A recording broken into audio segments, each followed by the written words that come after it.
Hello everybody, welcome back to the channel. This is MTG Ghoul Dude, and I want to review a couple of the cards that have been spoiled from the newest Ixalan set, the Lost Caverns of Ixalan. Some of the cards just so far in the month of November that I really just kind of thought were neat, thought were different. So let's go on ahead and get it started off with Family Reunion. For 1 and a white, it's an instant, and you get to choose one. Creatures you control can get +1/+1 until end of turn, or creatures you control can gain hexproof until end of turn. Now, we are getting to the point where if they're not playing overall removal, if they're finding ways to like target multiple creatures at once, this is actually be really good. So I will be keeping my eye on this one to see how it goes. It's a common, it's an effect we see a lot, but for 1 and a white, that's like what's it called?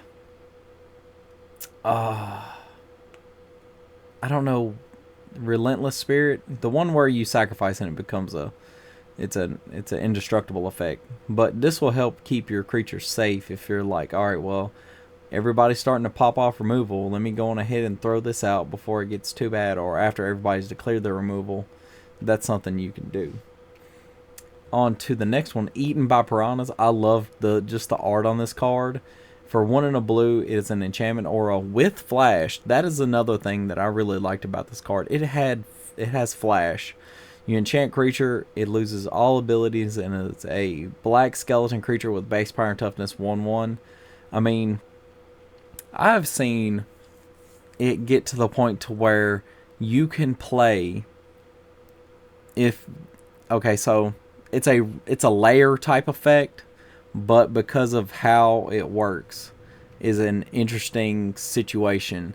So we all know about the gods from Theros, right? And, you know, they have to have a devotion to become a creature. Well, when they're enchanted with an enchantment like this, they stay on the battlefield no matter what. They lose all their abilities, even the abilities that say, you know, this isn't a creature anymore.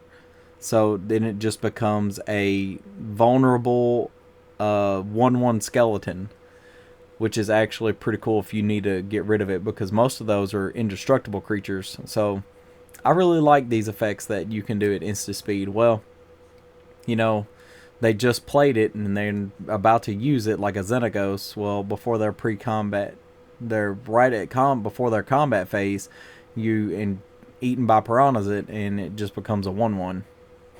So I'd look out to use this one as like a removal type effect.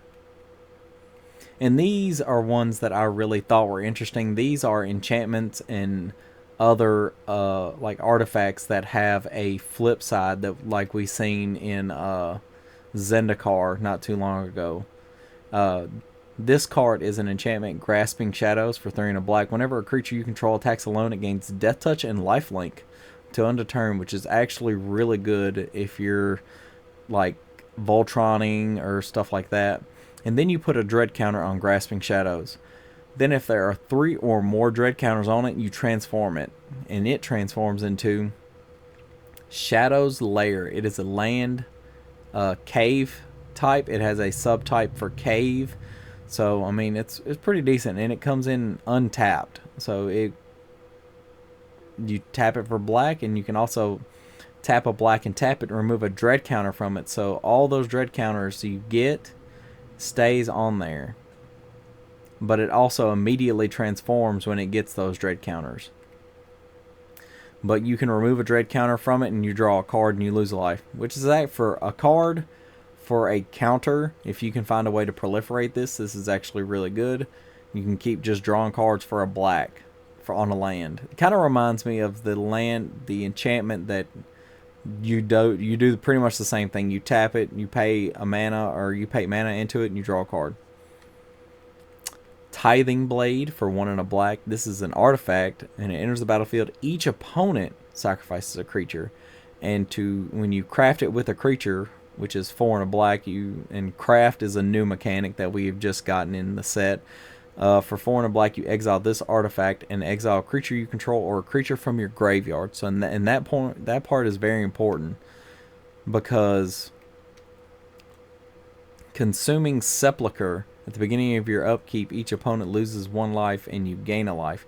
This is just an artifact that sticks on the battlefield for as long as your opponents will allow it.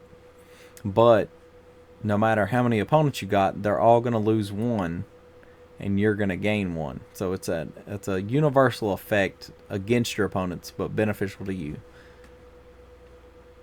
Hunter's Blowgun. Now this was an artifact that I really liked because it has versatility.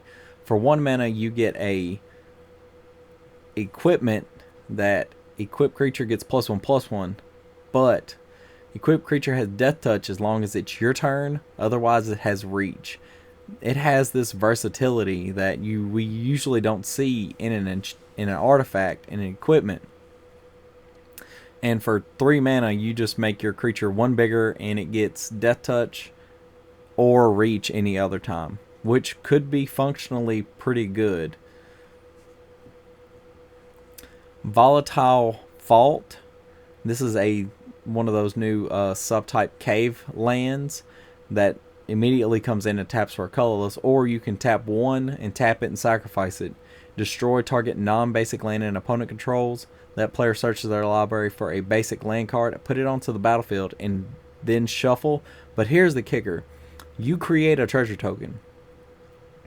They have started moving away from the singular, well, I'm going to sacrifice this and you destroy that land type removal. And they're moving more towards, alright, well, they want to blow this thing up. Let's give them something to kind of sort of replace it, but not really replace it. And I can't say that I enjoy that they're moving towards that way, because, you know, lands like Strip Mine and Wasteland were always, well, it's gone. I mean, unless you can find a way to play it from the graveyard, it's it. But I really like that they're moving forward and giving, at least trying to keep you from falling behind when it comes to something like this. And this one is in a foreign language for me, but I do have the translation from mythicspoiler.com, which is where I got all of my card images. So this is Anim Pakal, the Thousandth Moon. It is a legendary creature human soldier for 1 red and a white. It is a 1/2, and the ability says whenever you attack with 1 or more non-gnome creatures, put a +1/+1 counter on Anim Pakal, the Thousandth Moon. Then create X colorless 1/1 gnome artifact creature tokens that are tapped and attacking. X is the number of +1/+1 counters on her. And that's like really interesting because we've seen effects like this where recently the legendary white creature that whenever you attacked you got X soldiers for however many soldiers you got. And then we got Telenali Summoner from, I want to say, a former rival of Ixalan's, Rivals of Ixalan's, I think it was. Telenali Summoner, I think that's what it was. But I mean, you know, I like the effect of making gnomes and the gnome creature type becoming more prominent. It's one of those you don't see very often, but I think this will do some wonders for that tribe, or maybe even be a commander for that tribe. But in the text it does say non-gnome, so you probably are going to have to play some non-gnomes. It kind of reminds me of the Winota, Join Our Forces, that type of deal, where the gnomes are just a bonus. But this is in red and white, so it's in the multiply your tokens, tokens deal damage when they enter the battlefield type colors. So this might be one to look out for. And this is one that I kind of just liked. I like to haha at it. Squirming Emergence. It's a reanimation spell for 1 a black and a green. The ability is Fathomless Descent. Return target non-land permanent card in your graveyard with mana value less than or equal to the number of permanent cards in your graveyard.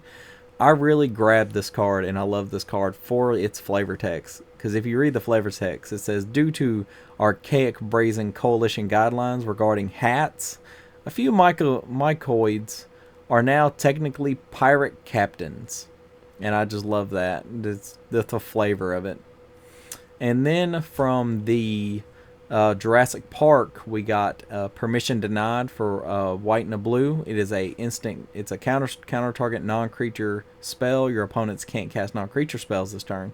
So it's like a counter spell, and it's like a negate and a silence in the same turn.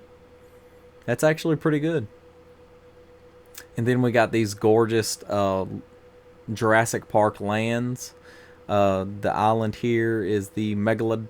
I don't remember what the name of this sea creature was, but we got this, and then we had this where it was free. I'm assuming. I want to say it because it was free, and it's hunting the that one scene from Jurassic World after they go start looking for the dinosaurs in the water. Then we have the swamp, which is actually pretty cool. You can see the dinosaur sneaking up on them. And in the next one, you can see the dinosaur has destroyed the boat. And then we go back to the beginning. So let me know what you guys think about some of the spoilers you've seen. If there was a card that interests you, let me know down in the comments below, and I'll definitely check it out. But that is going to be it for today, and I really appreciate everybody that comments, likes, and has subscribed. We are up to 142 subscribers, and it's actually more than I thought. We've been jumping pretty hard here recently. So let's see where we go, and I will see you guys next time in the graveyard.